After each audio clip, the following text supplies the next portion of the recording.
If you clicked on this video, you already know we're about to break the internet. And you're gonna help us. Here we go. So I was thinking about the best dog food. Homemade dog food. Instant pot dog food. That is cheap and easy to make. And it's better than anything out there. Yes. Even better, it's only one recipe that we're using to feed our pups mush, and feed our adults raw with some cooked. Nice, very nice. We're talking about a revolutionary new way to feed your dog and stick it to the man. What? Did I say stick it? Yeah. I meant give it to the man. What? Not give it. More like save money while you're at it. What the Like anything else, I gotta give you context so you understand the whys to the how. How? So before we get started, I'm gonna go ahead and place Kyle over here, and he's gonna serve as a translator. For those of you that don't speak English, way back in Greece, there's a Greek historian by the name of Xenophon.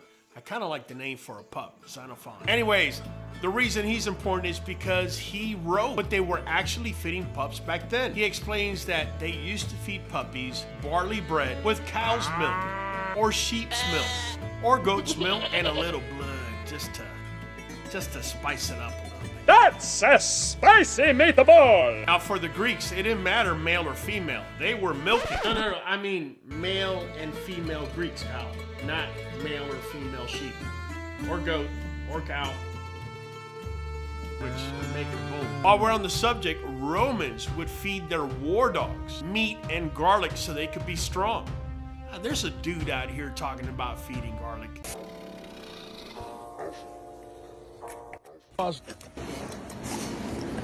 Here you go. Go, Bubba. But we'll skip it over for now. In ancient Egypt, they used to feed bread, milk, meat, fish, and veggies to their dogs. Now, they did hold cats in higher regard. Now, let's take a look at medieval kennel masters.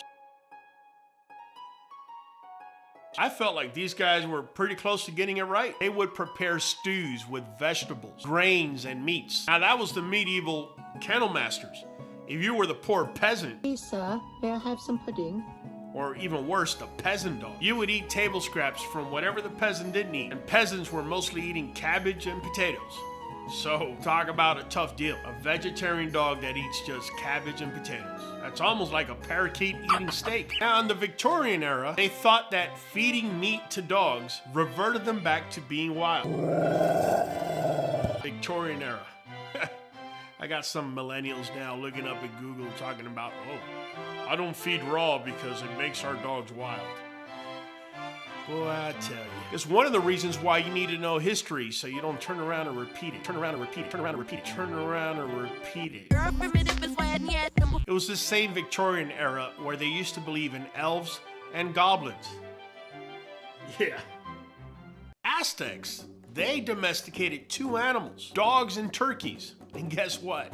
They would eat them both during feasts. What? That's right, puto. During their version of Thanksgiving, you know what I mean. Fast forward to the 1800s. Now, back then in the 1800s, as you well know, there were horses to pull carriages, move people around, so on and so forth. So it wasn't out of the question for a horse to die in the middle of the city and for the owner to just walk away and leave him there, which would then prompt the energetic dog owner to bring his dog out so he could munch on some dead horse. And as you know, because you've seen the previous videos we've dropped, in the late 1800s, sailors would be throwing over hardtack, which was nothing more than a moldy cracker at dogs in the dock. I'm not gonna ruin the story for you. If you wanna know more about this, I'll just go ahead and leave a link below so you can see the history behind it. Present day dog feeding culture consists of people in China.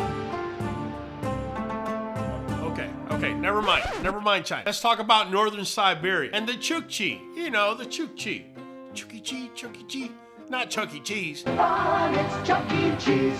The Chukchi that live over there. And those are the locals that have been there forever before it was even Russia. They're the ones that started the Siberian Husky breed. They're feeding their dogs mostly leftover seal and reindeer. Yeah, over there in Turkey, they feed bread and yogurt to puppies as puppy mush and to adult dogs. So you get the carbohydrate from the bread and you get the protein from the yogurt. Protein.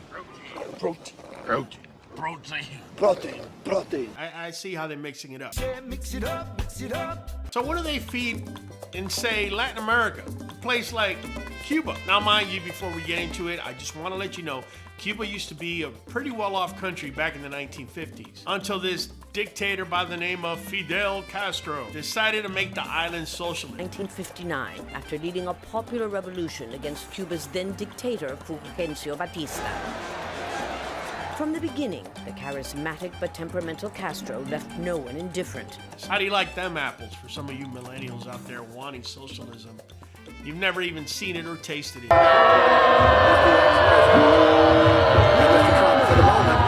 Well, ever since this Fidel Castro character ended up showing up in Cuba, a lot of Cubans actually migrated to Miami, which is where I'm from. I also happen to be half Cuban, as my mom is from there. So I learned as a kid exactly what Cubans feed their dogs typically, and that is boniato con leche, or white sweet potato and milk. Now, you can find this as far back as the late 1800s. Cubans were already giving this, and they're still giving that today. This is true. But would I say that that's the very best thing to be giving dogs or even pups as mush? I mean, it serves the purpose, but I'm sure we can do better. Bam! Bam! Bam! Bam! That's when it hit. There is a Cuban recipe that Cubans eat, and most dogs in a Cuban household will eat the leftover scraps. Now, when I say Cuban household, I'm not talking about Cuba as in Cuba, because I can tell you what we're about to make, they're going to eat everything in there. The dog's not going to get nothing from it. Talk about Cubans that live like in Miami. The dogs are going to be getting a lot of these scraps that I'm about to talk about. And it's none other than arroz con pollo, chicken and rice. And if you think about it, it actually checks all the boxes, at least the way we're going to make it. There are going to be a couple little things we're going to change around, but check this out. First of all, it's going to be homemade dog food. Remember I said best dog food, homemade dog food, instant pot dog food, right? This checks all three of them. Think about this. Whenever your dog doesn't want to eat, or is recuperating, or is even emaciated, what do vets recommend? Chicken and rice. And that's for a variety of reasons. Most dogs cannot resist the taste of chicken and rice. Even when they're sick, they'll take a nibble at it. Also, rice and chicken are relatively cheap. Super cheap, actually. It has almost everything a dog needs to thrive. It has meat, bone marrow, cartilage, tendons for glucosamine, rice as a filler, and a protein regulator. And we'll get into that here in a second. 4, it's easy to make. 5, same food you're making for pups only becomes easier for adults. Now, I said all that to say this. Guys, what you see here is a manual food grinder. We grind bones with it, and a crock pot. And what we're gonna do is we're gonna grab a cup of white rice. We're gonna go ahead and drop it in there. And then we're gonna go ahead and drop 3 cups of water.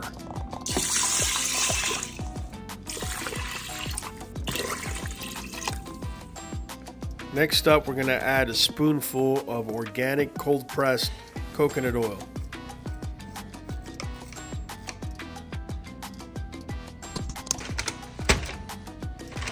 We're now gonna get 1/4 of a handful of green beans and throw them in there. We then are gonna add 3 chicken quarters. We're clicking on meat stew and we're running it for 35 minutes.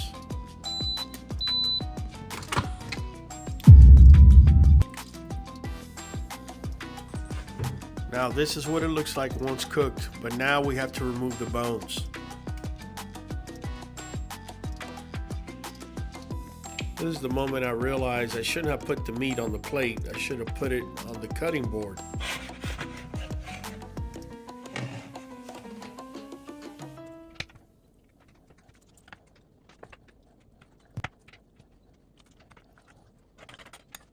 Now keep in mind, as we're removing the bones, typically people would just throw these bones out. But now that we have the food processor, or the meat grinder if you will, we're gonna go ahead and put these bones through there and make sure we're actually feeding this superfood to our dogs. Now those of you that know about arroz con pollo, you know that the rice is yellow, but instead of yellowing it the other way, we're just gonna add some turmeric and we're just gonna go ahead and mix it in, and that's how it's gonna be getting its yellow color. Now turmeric is a great anti-inflammatory. We're gonna go ahead and add a pinch of cinnamon, and this is mostly to just keep the sugars down. So guys, it's really this easy. All them bones that you're throwing out, that you no longer want to eat or whatnot. You cannot process it. $50, came out of 56 with taxes. I bought it on Ace Hardware. The bone ever gets stuck, you just go backwards and just keep mushing it. Honestly, guys, you know, this is real simple to use in order to be able to mush. This one bone's giving me a hard time, but there you go. There you go. So that's gone in there. That's straight bone. What you're seeing coming out on this end over here, that's dog nutrition gold. Here you go. Put another bone in there. Literally, your grandmother could do this. Honestly, guys, it doesn't really take much effort. More than anything, it's just getting the bone positioned right with the spoon. That's bones your dogs could be consuming. Not just bones, bone marrow as well. So you're not gonna have a calcium issue. You're not gonna have an animal fat issue, any of that. Look.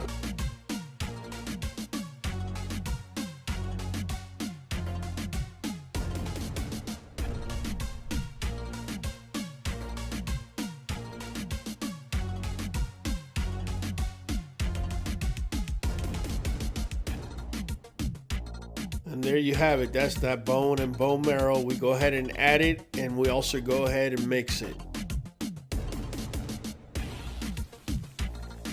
Once mixed, we go ahead and add our multivitamin, which we use, which is Nuvet and New Joint Plus. We'll go ahead and leave a link down below. We just go ahead and add that, and we mix it again.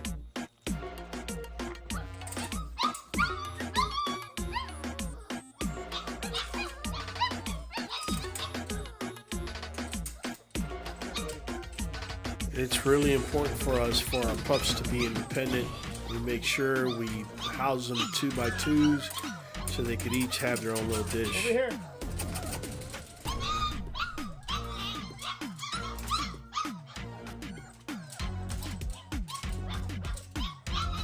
There you go, little girl. Here you go. Come on. One of the things about this recipe is that rice is one of the ingredients. I like to keep my protein at no more than 13% for developmental reasons. That way the pups don't show, you know, certain types of dietary orthopedic issues that really aren't there. Here you go. Here you go.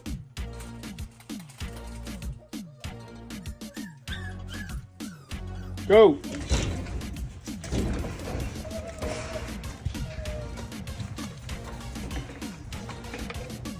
Good girl.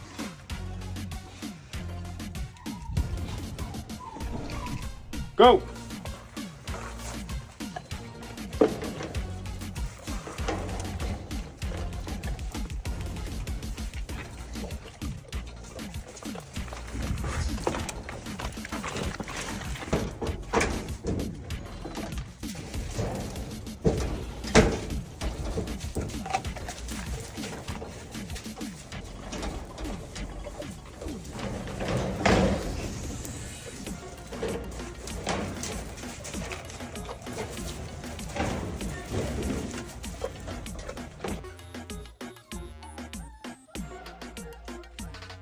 You've seen us whip this up. You've also seen us go ahead and serve it.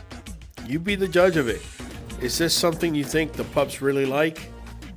If you want more information on nutrition on pups or even how to deworm them, make sure to click on Next Up or check out our playlist.